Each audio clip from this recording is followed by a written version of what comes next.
सतगुरु तेरा आसरा। उससे आगे, मेरा अस्तित्व एवं सामर्थ्य अति लघु व सीमित है। मेरी इन 10 संतानों व अन्य भतीजे भतीजियों इत्यादि के अतिरिक्त प्रभु के दिए हुए लगभग 200 की संख्या में बंधु बांधव व प्रेमी जनों के रूप में कुछ गौवें व बछड़े हैं, जो मुझे अपनी संतानों के समान आत्मीय व प्रिय हैं। इन्हीं सब की देखरेख व सेवा में मैं निरंतर लगा रहता हूँ। लाला जी साहब की ये बातें आपको मैं अभी पढ़ के सुना रहा हूँ। श्री रामचंद्र जी महाराज फतेहगढ़ वाले। मामना ईसा के कुछ निर्देश आज भी मेरा मार्गदर्शन करते हैं। प्रभु यीशु की वाणी है, जीवन की खेती मैं हूँ। मेरे पास आने वाला कभी भूखा ना होगा, मुझ पर विश्वास करने वाला कभी प्यासा ना होगा।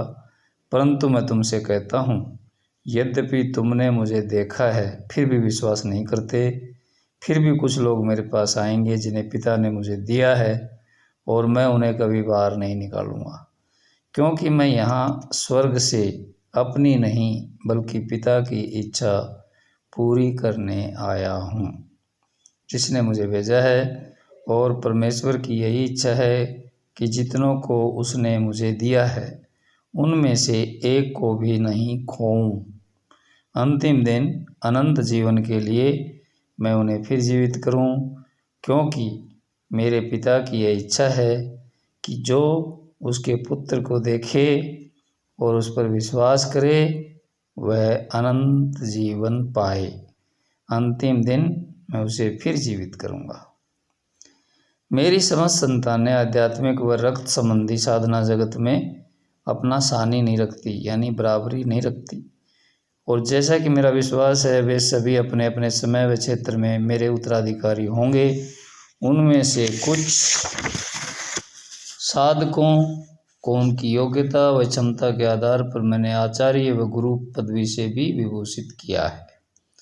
इस विषय पर मेरे निकटतर व्यक्तियों से मेरा कुछ मतभेद भी रहा है। उनका कहना है कि उदारतापूर्वक ऐसी पदवियां देने से सत्संग समाज में बंटवारा होने का डर है। मेरा उनसे निवेदन है कि जिस प्रकार दुनियादारी में पिता की मृत्यु के बाद बड़े भाई जिन परिवारों में अपने नाबालिग भाइयों भतीजों को अपने पुत्रवत रखते हैं, वहाँ बंटवारे नहीं होते।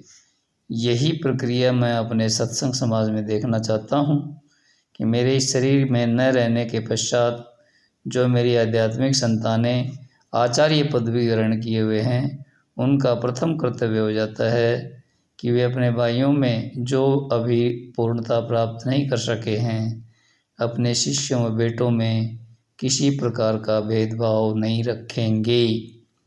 इसी प्रयोग के अंतर्गत अपने वसीयतनामे में मैंने चिरंजीव बृजमोहन के पालनार्थ एक टिप्पणी लिख दी है।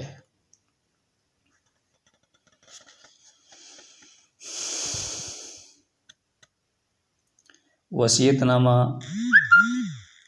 अल्लाह पाक हमारी नीयतों को दुरुस्त फरमावे और हमारा अंजाम हमारे पेशवाओं और पिराने उज्जाम के तरीके पर उनके एतकादात के साथ हो। आमीन आमीन आमीन। ज़िंदगी का कोई भरोसा नहीं है, न मालूम किस वक्त सांस वापस न आए। इसलिए चंद बातें बतौर वसीयत के एहतियातन लिखकर इस उम्मीद पर छोड़ता हूँ कि मेरे बाद मेरी सुलभी व रूहानी औलाद, अगर अल्लाह ताला उनको तौफीक व हिम्मत अता फरमावे तो उस पर कारबंद हो, और तौफीक सिर्फ उसी के हाथ में है। फ़कीर रामचंद्र 23 अक्टूबर सन 1930 ईस्वी। धन धन सतगुरु तेरा ही आसरा।